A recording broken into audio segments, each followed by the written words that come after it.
La complainte du moment, c'est que les gens ne veulent pas travailler. Puis on dit ça parce qu'on a de difficultés à embaucher. Mais on embauche pour deux raisons. Hein. Un, ou bien c'est parce qu'on est en croissance, il y a des nouveaux postes qui s'ouvrent. Ou deux, c'est parce qu'il y a des employés qui s'en vont, puis on doit les remplacer. Oui, Maurice. Et dans l'épisode d'aujourd'hui, on va parler de la complainte qu'on n'entend pas parce qu'elle ne donne pas exactement le bon rôle aux entreprises. Mes employés sont malheureux, puis ils s'en vont. Qu'est-ce qu'on fait avec ça? On va regarder un Go Pirate Canada. Go Pirate Canada? C'est qui ça? C'est Maurice, puis papa. Olivier et Maurice, deux pirates barbus qui en savent plus qu'assez sur l'impact d'être misérable dans un emploi, partent à l'abordage des réflexes ou du manque de réflexes qu'ont les entreprises pour conserver leur équipage. Voici leur histoire.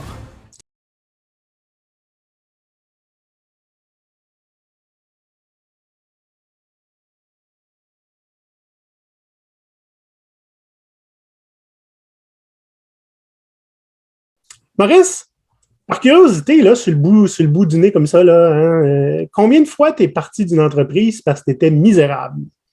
Oh, c'est arrivé à quelques reprises, hein, 3-4 fois facile, mais tu sais, j'ai été entrepreneur beaucoup, fait que j'ai tendance à créer les bonnes conditions pour moi-même, quoique. Mais un bon 3-4 fois, oui. Okay. Moi, Maurice, tu vois, contrairement à ce qu'on pourrait penser ou ce que moi, je pensais, pour avoir fait le compte, seulement 3 fois je suis parti. Seulement 3 fois je suis parti parce que j'étais misérable. Il y a d'autres fois que je suis parti pour d'autres raisons, mais ce n'était pas une question de bonheur. Tu sais. Mais soyons honnêtes, là. Il n'y a pas beaucoup de raisons pourquoi quelqu'un change de job. À part les déménagements, les départs à retraite, les problèmes de santé. La plupart du temps, c'est généralement parce que quelque chose te rend malheureux. Et ça peut aller de la rémunération jusqu'à la distance qu'il faut que tu fasses en voiture le matin. Hein? La rémunération, si tu t'en vas ailleurs parce que tu n'es pas assez payé, c'est une sorte de malheur, appelons ça comme ça. En tout cas, c'est un manque de bonheur. Ça te cause des problèmes. Oui. Souvent, moi, ce que j'ai vu le plus, parce que dans mon cas, ça a toujours été pas une question d'inconfort comme la distance à travailler, mais une question de problème sérieux avec la culture. On me traitait comme un outil jetable, puis je voulais pas tolérer ça. Je vaux plus que d'être un outil jetable, fait que je vais au moins apporter ce que je suis capable d'apporter à quelqu'un d'autre plutôt qu'à cette bande de non-appréciateurs de moi. Oh, wow. Non, c'est bon. Ça va faire. Moi, c'est un peu la même chose. Hein. Les 2 premières fois où j'ai quitté, parce que je considérais que j'étais malheureux, en fait, c'est que je n'étais pas respecté. J'avais un grand manque de respect envers moi. La dernière fois, c'était semblable, mais c'était pas un manque de respect flagrant, genre on te respecte pas directement, mais je me sentais pas respecté qu'en tant qu'être humain. Genre, mes besoins étaient ignorés. Puis c'était pas des besoins qui étaient physiques et monétaires, là. C'était un besoin d'autonomie, besoin de faire ce que je pense qui est la bonne chose à faire. Et on me disait, non, il ne faut pas que tu fasses ce que tu penses qui est bon. Fais ce que tu penses qui n'est pas bon. C'était difficile, à un moment donné, de continuer à me respecter moi. Ben, c'est ça, hein? Donc, tu sais, ce genre de départ-là, ça va arriver dans toutes les entreprises sans exception, à moins que vous ayez une entreprise que vous êtes seul dedans. Hein? Et il y a pas mal de façons qu'on peut approcher ces départs-là. Mais il y a pas mal. J'en connais au moins 2, Maurice. Hein? Moi, ce que j'ai vu, là, j'ai vu des entreprises qui ont 2 approches à ça. Ou bien, ils acceptent que c'est comme ça. Hein? J'ai déjà vu ça, moi, une directrice du recrutement, puis des RH, qui dit, ben, les gens partent, les gens viennent, c'est ça. Le marché comme ça, on ne peut rien faire. On a un taux de roulement de 70% annuel ici, mais c'est ça. Mais c'est comme ça, on ne peut rien faire. Voyons donc, on est toujours bien pas pour essayer de faire mieux que les autres. Hein? Puis, en fait, ce que je viens de dire, c'est la deuxième approche qu'on peut prendre. Essayer de faire quelque chose que les autres entreprises ne font pas ou ne feront pas. Puis, on va regarder un petit peu plus la deuxième option que la première, hein, parce que le statu quo, vous savez ce qu'on en pense. Hein? Je voudrais en ajouter un troisième. Il y a des entreprises qui sont assez sensées pour se demander pourquoi l'employé part, puis essayer de comprendre puis d'améliorer ce système-là. On parle toujours, tout est un système. Donc, pour éviter que ce problème-là spécifique se reproduise. oui, tu as raison. C'est quand même trop peu trop tard, quand on aurait pu l'éviter. Absolument. Ouais. Donc, pas de 3 trucs aujourd'hui, parce qu'on va vous donner des trucs tout le long de l'épisode. Le premier truc, publicité. Voyons donc, Olivier, qu'est-ce qui t'est arrivé là? J'ai passé toute ma paye dans la marchandise de GoPirate. Regardez, on a un magnifique ici, un tricorne sans corne. Les gens appellent ça des casquettes. Ici, regarde, moi, quand je mange, je me salis. Fait que je me suis acheté un beau gros drapeau GoPirate, tu comprends? Comme bavette. Comme bavette, tu mets ça ici dans ton chandail, hein? Uh-huh. Et voilà. Il y a une de nos membres qui nous a dit tu devrais faire un chandail qui est écrit chaotique good. Vous pouvez faire ça vous autres aussi. Dites-nous ce que vous voulez avoir, hein, puis on peut vous faire quelque chose, si c'est possible, en quelques minutes pour que vous puissiez l'acheter. Tant et aussi longtemps qu'on peut prendre votre argent de cette façon-là, on va être vraiment content. J'aimerais que vous remarquiez un petit peu ici que j'ai un magnifique masque GoPirate contre la couronne vérole. GoPirate.com/shop. Donc, une chose qu'il faut comprendre d'abord, là, c'est des gens malheureux au travail qui s'en vont. C'est pas une fatalité, mais presque. OK? Donc, comme j'ai dit tantôt, que j'ai déjà entendu ça, hein, il n'y a rien qu'on peut faire, le marché est comme ça. Bon, c'est une mentalité qui est possible. Maintenant, c'est aussi une fatalité si on pense comme ça. Il y a plein de choses qu'on ne contrôle pas en tant qu'entreprise. Hein? Maurice, on l'a dit tantôt, là, mais on va le garder plus en profondeur. Là. On ne peut pas contrôler l'âge à laquelle les gens partent à la retraite. On ne peut pas contrôler l'état de santé des employés, mental ou physique. On ne peut pas contrôler les déménagements, les naissances, les catastrophes naturelles, puis je sais qu'il y en a qui essayent, mais on ne peut pas contrôler les pandémies non plus. Il y a une chose sur laquelle les entreprises ont le contrôle. L'entreprise, j'entends gestionnaire, direction, tous ceux qui finissent par baigner dans le rôle d'essayer de courtiser des nouveaux employés et d'en garder. Il y a une chose que vous contrôlez, c'est l'expérience au quotidien que vos employés ont au travail. Et c'est là-dessus que vous devriez mettre tous vos efforts. Tu sais. Oui, bien ça veut dire que si on mesure cette expérience-là, parce que c'est comme quand on fait un produit avec des clients externes, tu veux savoir s'ils sont satisfaits du produit, s'ils l'utilisent bien, si ça pourrait être amélioré. Bien, l'expérience employée, c'est la même chose. Le terme expérience employée qui commence à être à la mode de présentement, bien, elle est importante. Ben oui, c'est ça que j'allais dire. En fait, hein, il y a carrément des équipes de recrutement ou des RH qui ont changé pas juste de titre, aussi de ce qu'ils font, hein, puis qui s'appelle maintenant expérience employée. Et leur objectif est que l'expérience employée soit optimale, rien de moins. Puis là, on s'entend optimal. On ne parle pas aussi de prendre des employés avec des pincettes ou les traiter comme des petites princesses. L'idée n'est pas là. L'idée, on veut que l'employé puisse se réaliser puis être satisfait avec le travail. Puis si, en tant qu'employeur, vous dites c'est pas ma job, ça, que l'employé aime qu'est-ce que j'y donne, bien, il va s'en aller. C'est simple de même. Fait que si vous êtes capable de gérer ça, des employés qui s'en vont constamment parce qu'ils ne sont pas contents de la façon dont ils sont traités, bien, fine. Mais sinon, mettez un peu d'emphase sur l'expérience employée. Si vous dites ce sont mes clients qui sont les plus importants, bien, l'interface entre les clients et votre entreprise, c'est vos employés. Occupez-vous de vos employés, puis eux autres vont s'occuper de vos clients. C'est pas ce que M. Bronson a dit, ça? Eh oui. Occupez-vous de votre monde, ils vont s'occuper de vos clients. Et tu sais, Maurice, là, on parle de l'expérience employée. Avoir une bonne expérience, ça peut être synonyme de connaître le bonheur au travail. Ça peut. Pas automatique, mais ça peut. Parlons-en du bonheur, là. OK? Je ne sais pas si vous vous souvenez, 2017 à 2019, il y a eu une grosse mode, puis là, j'en entends beaucoup moins parler aujourd'hui. Il y avait des Chief Happiness Officers. Hein, il y avait des articles de journaux là-dessus. C'est essentiellement des gens qui étaient responsables de s'assurer que les employés étaient heureux. J'ai toujours trouvé ça intéressant, mais j'ai toujours pris ça avec un gros grain de sel aussi. L'idée est bonne, puis en fait, jusqu'à un point, l'idée est la bonne, quoique, tu sais, on peut pas forcer personne à être heureux. Ben, c'est ça. Le problème avec ça, c'est que la plupart des entreprises qui font des grands gestes visibles comme ça, c'est pas pour améliorer la qualité de vie des employés ou leur expérience. C'est un outil de marketing. Ben, c'est une des choses. Tu sais, quand ce move-là est annoncé dans les journaux, c'est effectivement pour que les gens fassent « Ah, eux autres, ils se soucient de leur monde. » Que ce soit vrai ou pas, ils vont être intéressés par votre entreprise puis ils vont essayer de rentrer. Que ça soit vrai ou pas.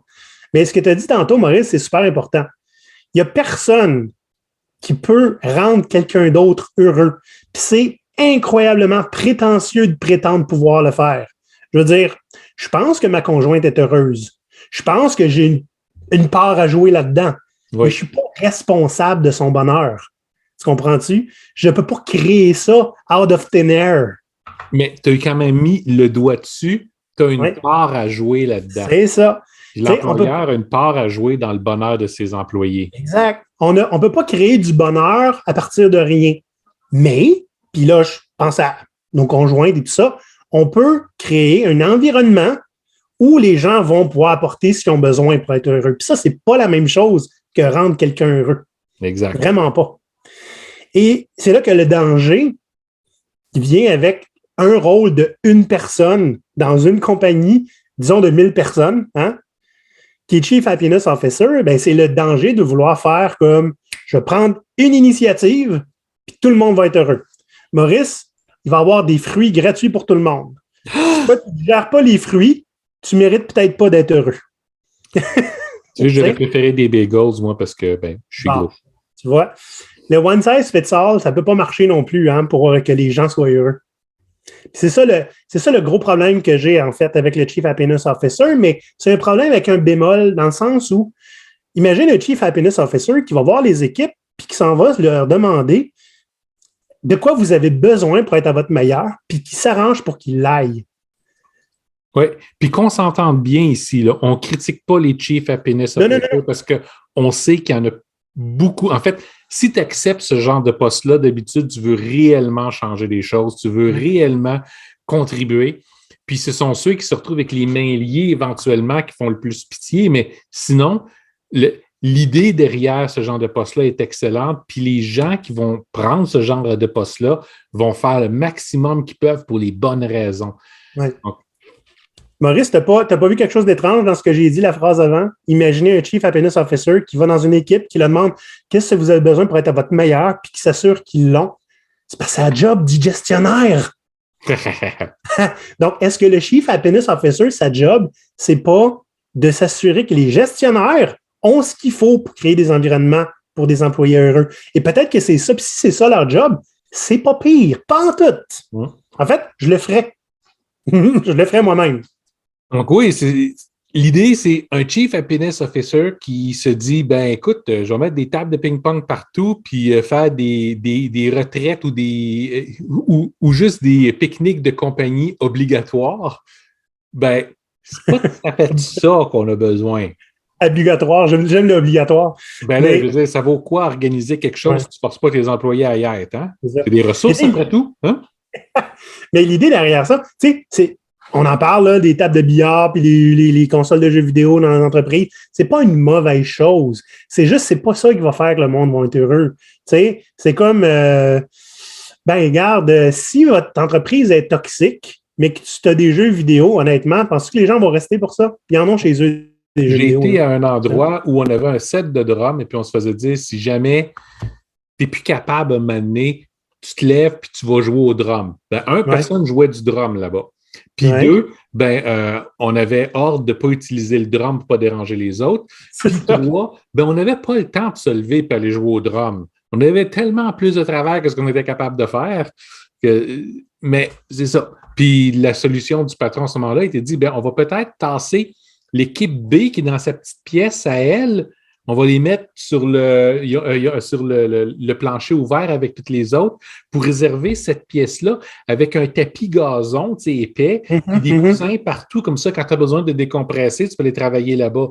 Il n'y a pas personne qui pouvait aller travailler dans un environnement comme ça, là. Tout ce que ça faisait, c'était prendre des gens qui étaient un peu isolés du chaos du restant de l'organisation, de les chipper avec tout le monde pour avoir une pièce que personne n'allait pouvoir utiliser. Il n'y a rien comme bonheur qui va arriver là. Ce qu'il y avait comme bonheur qui aurait pu nous aider, c'est peut-être des horaires qui ne nous demandent pas de faire du surtemps constamment. Peut-être à des objectifs qui sont réalisables. peut-être la capacité à travailler à distance. C'était à l'époque où c'était absolument impossible de travailler à distance, c'est-à-dire, on est en 2022, c'est-à-dire quelque chose comme 2017, là. Ah ouais.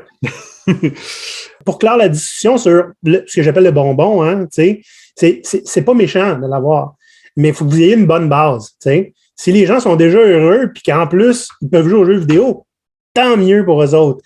Mais si c'est toxique, c'est pas le jeu vidéo qu'ils vont faire qu'ils vont rester. Nope. Donc, là, on va commencer à parler un petit peu dans le concret. Hein. Qu'est-ce qu'on peut faire là, pour créer un environnement où les gens peuvent apporter ce qu'ils ont besoin pour être heureux? Bien, la première affaire, hein, moi, j'ai déjà vu souvent, Maurice, puis ça...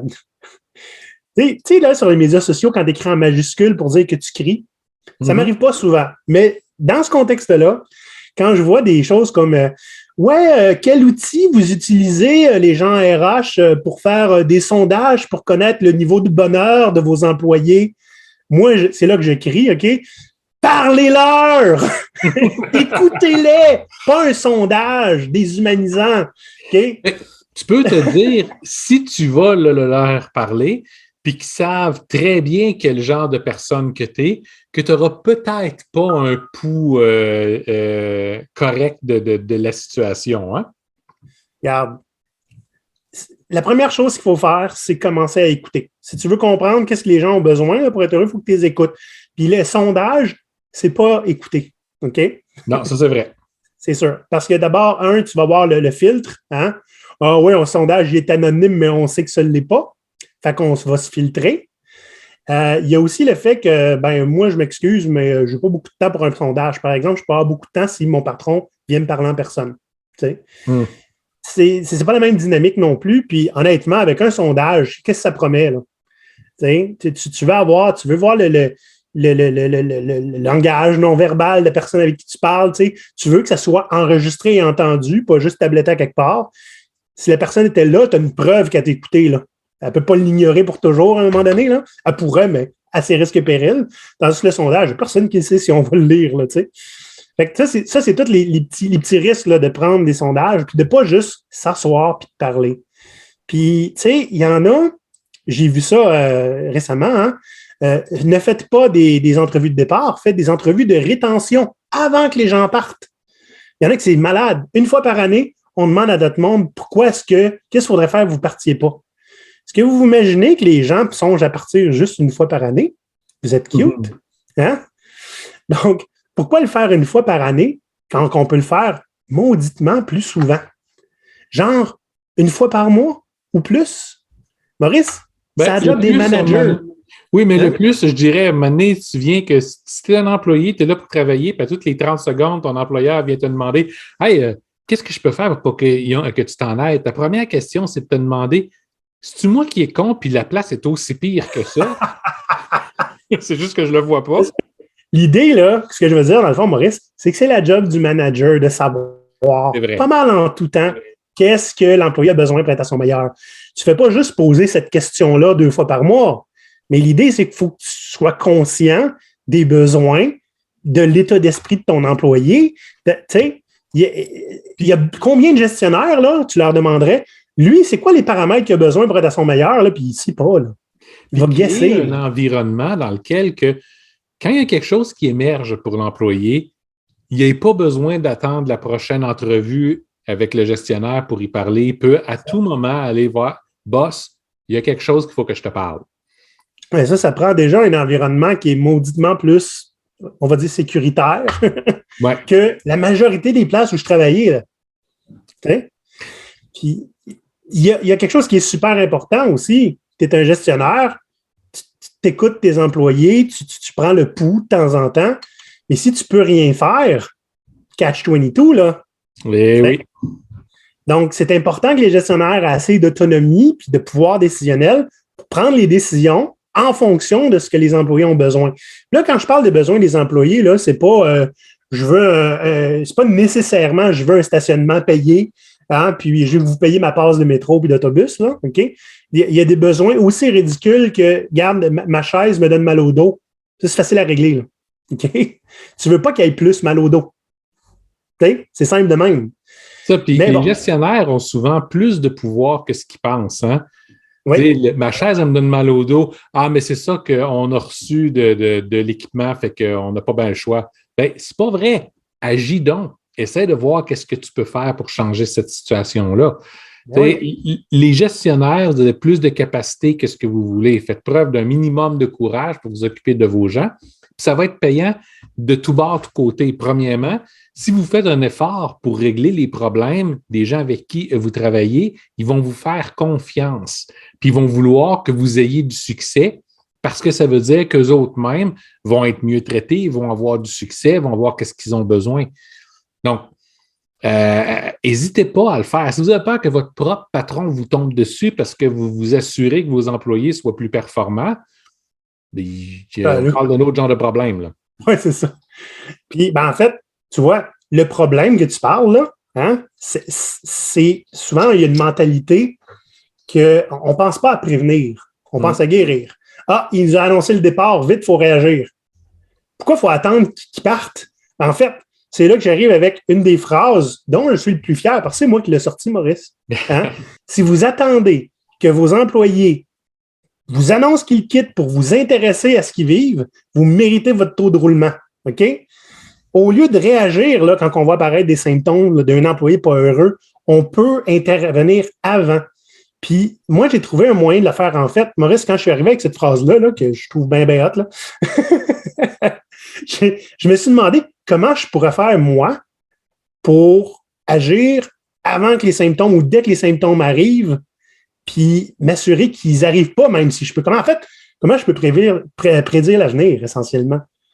Je sais que je peux pas. Fait que je me suis assis avec mes employés, à cette époque-là, j'étais gestionnaire, puis j'ai dit, regarde, j'ai essayé de couper, de diviser le travail en 4 dimensions. C'est l'environnement de travail physique, l'environnement moral, le travail en soi, puis le contexte de l'équipe. OK? Là, je leur ai dit, dites-moi dans chacune de ces catégories-là, de quoi vous avez absolument besoin pour être à votre meilleur. Puis moi, en tant que gestionnaire, sachant ça, je vais m'arranger pour que vous l'ayez ou que ça ne s'en aille pas. Par exemple, quelqu'un qui a absolument besoin d'être tranquille, puis que la compagnie prend la décision de mettre des bureaux ouverts partout, bien, je vais lever le flag tout de suite. Lui, ça se peut qu'on le perde. Êtes-vous prêt à prendre ce risque-là? Moi, non. Fait qu'avant même que ça arrive, je peux déjà agir. OK? Je peux me permettre d'aller au bat pour mon employé. Et là, dans le pire des cas, puis que les employés s'en vont pareil, est-ce que c'est possible de tourner ça en opportunité? Bien, toujours. Avec le même état d'esprit, Maurice, quand je me disais comment je peux faire quelque chose avant que les gens soient malheureux, j'étais tout à fait conscient qu'il y a des gens qui seraient malheureux quand même, parce qu'il y a des choses qu'on ne contrôle pas, hein, on l'a dit plus tôt. Fait que si quelqu'un est malheureux et qu'il n'y a rien qu'on peut faire, ou on a tout essayé, malheureux quand même, j'ai 2 modes de pensée que je peux prendre. Ou bien c'est une fatalité, je ne peux rien y faire, ou bien regarde, là, OK? Mieux vaut un employé heureux ailleurs que malheureux chez nous. Si tu es si malheureux que ça, puis tu es convaincu que je ne peux rien faire pour te rendre plus heureux, je vais t'aider à te trouver une job. Et là, on change la game.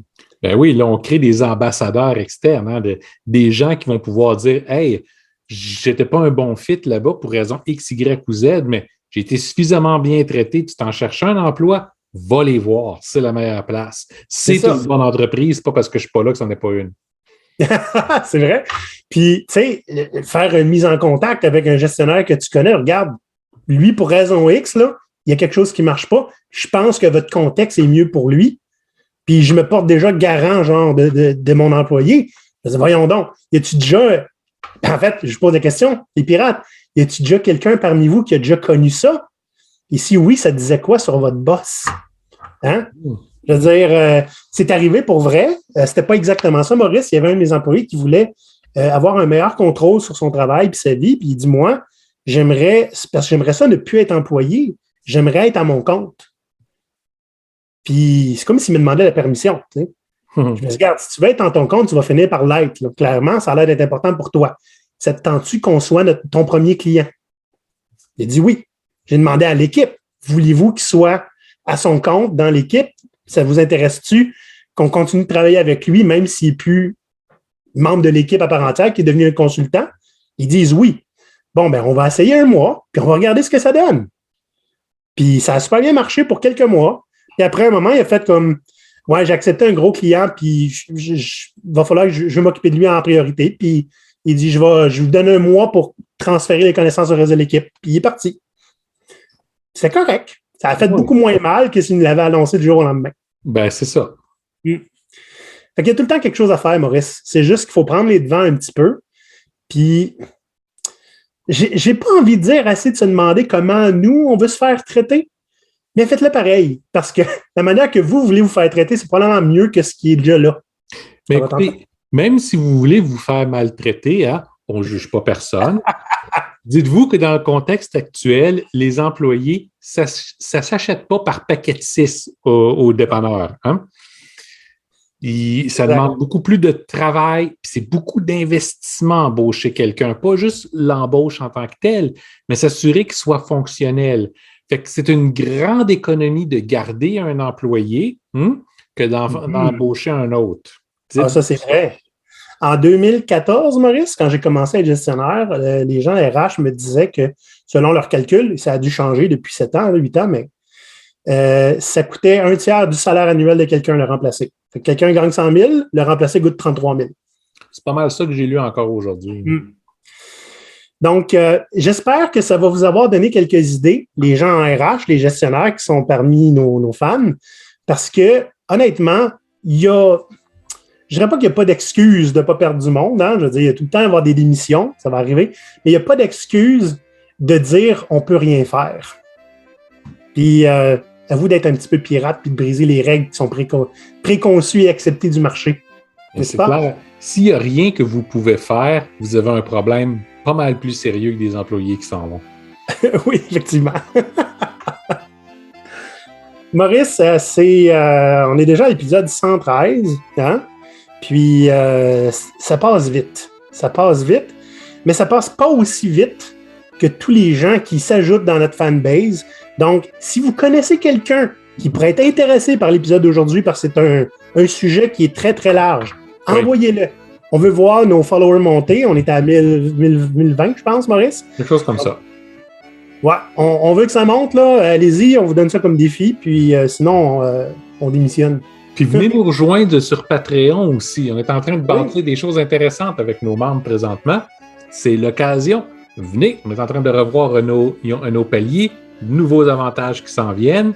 C'est le temps de participer avec la communauté. Pour devenir un membre officiel, donc, de l'EBNL GoPirate, patreon.com/GoPirate Canada. Et chers amis, bonne semaine et puis n'oublie pas d'être heureux. Bye! Bye bye! À l'abordage! À l'abordage!